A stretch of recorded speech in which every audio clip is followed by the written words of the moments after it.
पत्नी को अनजाने में अपने पति का एक चौंका देने वाला राज पता चलता है। चाहे वह जितने भी पैसे कमाए, पति की सिस्टम उन सभी पैसों को चुपचाप चुरा लेती है और वो सारे पैसे अंत में पति की जेब में पहुंच जाते हैं। लेकिन जब पति दोबारा वही चाल चलने वाला होता है, तब पत्नी अचानक सारे पैसे एक चैरिटी संस्था को दान कर देती है, क्योंकि वो अब एक पुनर्जन्म लेने वाली स्त्री है। पिछले जन्म में महिला ने अपने लालची पति और उसके पूरे परिवार का पेट पालने के लिए दिन रात मेहनत की, लेकिन जो भी पैसा उसने कमाया वो बिना वजह गायब हो गया।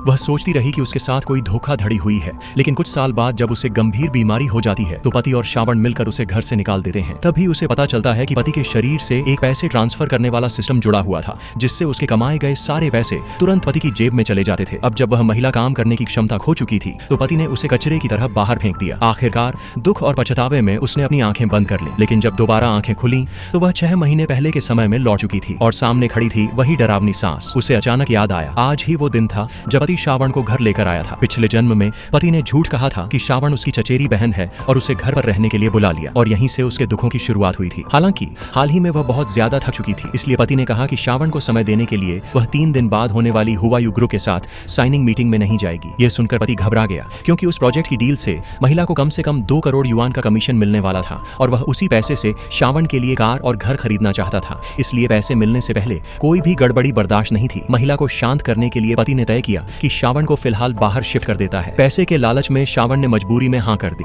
फिर पति प्यार भरे अंदाज में बोला कि वह अब महिला की चचेरी बहन को भगा चुका है और अब वह उन्हें परेशान नहीं करेगी। 3 दिन बाद की साइनिंग मीटिंग कंपनी के लिए बेहद अहम थी, इसलिए महिला को उसमें हर हाल में शामिल होना ही था। लेकिन महिला ने ऐसा सुनते हुए भी अनमने भाव से कहा वो साइनिंग में नहीं जा रही, क्योंकि वह वास्तव में नहीं जाना चाहती। अगला पाठ देखने के लिए कमेंट करें।